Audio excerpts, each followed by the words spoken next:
complexas as relações entre religião, fé, cultura, política e crime nas favelas do Rio de Janeiro. A gente tem muitas disputas que vão permear esses territórios e também vão revelar para a gente as dinâmicas de conflito e negociação que perpassam de diversos atores que estão envolvidos nesses processos. Quando a gente tem um estudo aprofundado, quando a gente vai olhar para as nossas favelas e periferias, é impossível não ver um cenário que é de violência e de resistência, e, por outro lado, também é impossível não perceber as ferramentas, tecnologias e estratégias que as pessoas vão criando nos territórios para poder existir com mais dignidade. Em relação às tradições de matriz africana, como candomblé e umbanda, né, que são mais comuns aqui no Rio de Janeiro, a gente tem espiritualidades que são alvo de perseguições sistemáticas, que estão enraizadas num longo projeto colonial e racista que a gente tem dentro da sociedade brasileira. Ao mesmo tempo, nas últimas décadas, a gente vai tendo uma mudança de correlação de forças e de poder também a partir desses espaços. Uma das minhas interlocutoras de pesquisa, ela fala: quando me pedem para sair da minha favela, quando me expulsam o meu terreiro da minha favela, é quando explode até o meu espaço de resistência. Porque aqui era o espaço onde eu podia existir, é o espaço onde eu podia existir porque já fui alvo da violência policial, da violência do Estado, e aqui onde eu encontrei a possibilidade de construir a minha vida e viver também a minha espiritualidade, a minha fé, a minha identidade. Então, quando me expulsam da favela onde eu nasci, fui criada, estabeleci minhas redes, né, onde é a minha comunidade, o meu quilombo, é quando estão explodindo, literalmente, a minha capacidade de resistir. É quando estão explodindo até aquela brecha onde eu poderia ser dentro de uma sociedade em que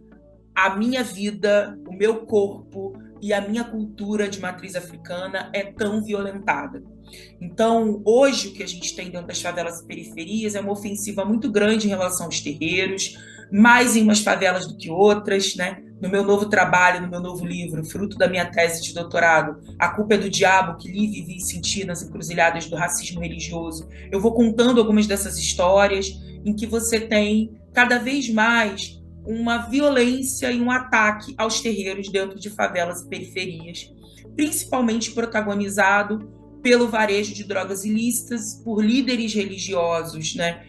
que se identificam enquanto evangélicos, e por uma cultura neopentecostal no geral, que vai mudando a gramática, a estética das favelas e também a relação dentro desses territórios. Então, por um lado, nós temos numa escala ampla, né, larga, grandes líderes políticos e religiosos que vão tendo um discurso que passa pela religião, mas não necessariamente é religioso, porque não necessariamente os sujeitos pertencem a alguma denominação religiosa em si, mas um discurso que mobiliza a religião, que mobiliza a gramática religiosa e que também acaba disseminando um discurso de ódio contra os terreiros e contra vários outros grupos da sociedade brasileira. Por outro, nós temos, a nível micro, né, ou seja, no cotidiano das favelas e periferias, as pessoas que acabam reproduzindo muitas vezes esses discursos, acreditando nessas fake news, nesse processo crescente de criminalização e demonização, mas, por outro, também são sujeitos pensantes que estão organizando suas vidas e dando respostas a isso. Então, muitas vezes, o que você tem é a violência sendo reproduzida, mas muitas vezes também o que você tem são as pessoas dialogando e negociando a sua existência nesses espaços. E é exatamente nessa complexidade que o meu trabalho incide, né?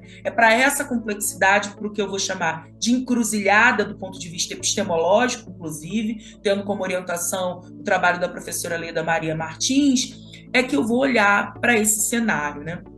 Então, a gente tem ali múltiplas narrativas, olhares, sensações, nessa encruzilhada entre varejo de drogas ilícitas, igrejas evangélicas e tradições afro-brasileiras em favelas e periferias. Eu tento olhar para múltiplas camadas, tento olhar para a capacidade de negociação e para a autonomia dos sujeitos, para além de só também denunciar as violências e as disputas de poder, espaço e identidade que estão se desenrolando nesses conflitos, que são locais, mas que também são reflexos de conflitos de uma conjuntura nacional e também internacional, né? Então, eu tinha algumas perguntas incômodas no início da minha pesquisa. Uma delas era em relação a algo que a mídia hegemônica tem feito constantemente, que é responsabilizar os chamados, muito entre aspas, traficantes evangélicos, por todo tipo de ataque e violência a terreiros, sendo que toda a história do Brasil nos mostra e nos prova que os terreiros são alvo de violência, seja pelo Estado, a própria violência policial e a violência de outros grupos religiosos que não só ligados a igrejas evangélicas, não só com uma gramática evangélica ou neopentecostal, mas ligados à própria Igreja Católica. Então, por um lado, os terreiros sempre foram alvo, por outro, os terreiros estão perdendo cada vez mais espaço e o direito de existir exatamente nesse espaço de resistência, de aquilombamento, que são as favelas, onde se estabeleceram e onde também oferecem, né, múltiplos saberes e acolhimentos para essa comunidade, né? Então, é dentro dessas estruturas de poder mais amplas e também locais que eu estou interessada em falar sobre resistência, sobre memória, sobre luta por dignidade. Nisso tudo, não são só os terreiros que são demonizados e criminalizados, são também os chamados traficantes, que constantemente são narrados, né, pela mídia, por determinados trabalhos, né, como de maneira desumanizada, e também se torna o próprio diabo e demônio da segurança pública brasileira. Então, parece, às vezes, em alguns discursos, que o traficante é o responsável por todos os males que acontecem, né, e também são os protagonistas de uma guerra, né, que, na verdade, essa metáfora da guerra também contribui muito pouco para as nossas existências negras, né, mas, ao contrário, né, possibilita ainda mais o nosso ataque, porque se você está em guerra, então você pode o tempo todo reagir, rebater, sendo que o que você tem é um massacre, porque você tem uma polícia armada, ao mesmo tempo um varejo de drogas armados, e uma população que fica ali vulnerável e acaba existindo entre um e outro, e entre guerras, né, que vão se desenrolando, conflitos que vão se desenrolando, né? Então, a gente não tem exatamente uma guerra, a gente tem um massacre, né, dessa população majoritariamente negra e pobre de favela e periferia, que acaba sendo alvo de violência das mais diversas esferas. Então, o cuidado que eu tenho a dizer, não são os traficantes, entre aspas, evangélicos, que são os algozes das tradições de matriz africana. É o racismo que é o algoz das tradições de matriz africana, seja de terreiro, seja do próprio samba, do funk, da capoeira, do jongo, do maracatu, né? Então, o racismo, né, esse polvo aí de 1000 tentáculos, né, em que também a gente fala em racismo religioso, quando fala da ofensiva tão grande de violência às espiritualidades de matriz africana, é o grande algoz, né? E que esse racismo é praticado e reproduzido pelos espaços institucionais de poder, pelo próprio Estado, e que também vai ser reproduzido nas relações cotidianas, em que as pessoas aprendem a se odiar e, através do auto-ódio, também reproduzem isso, né? E aí você tem grandes líderes religiosos e políticos manipulando muitas vezes esses discursos, né? Conduzindo muitas vezes uma narrativa que acaba tendo uma capilaridade imensa, né? Midiática, né? Através das redes sociais, das mídias digitais, e as pessoas no cotidiano que ora reproduzem, ora também, né, negam essa narrativa e constroem outras possibilidades de existir, né? Então, a pergunta que eu faço, muito central na minha pesquisa, é: a quem interessa,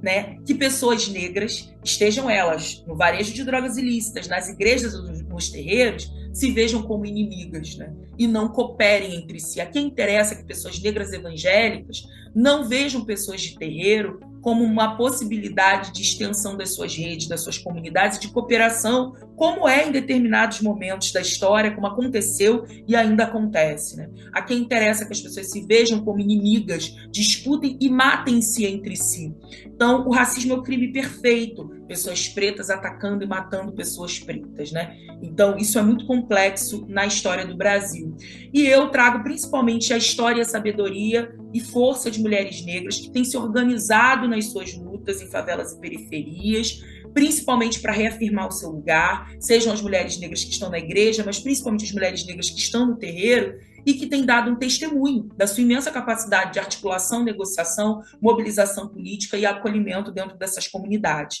Então, o trabalho também se volta para essas trajetórias, para mostrar como o fato de hoje a gente ter uma expulsão muito grande de terreiros em favelas não acontece de maneira uniforme em todos os territórios, como que em determinados territórios as pessoas têm mais chances de negociação, e essa chance de negociação tem a ver exatamente com a articulação política das mulheres negras e como elas têm se movimentado nos seus territórios. Então é isso, convido a conhecerem o meu trabalho, refletirem sobre isso.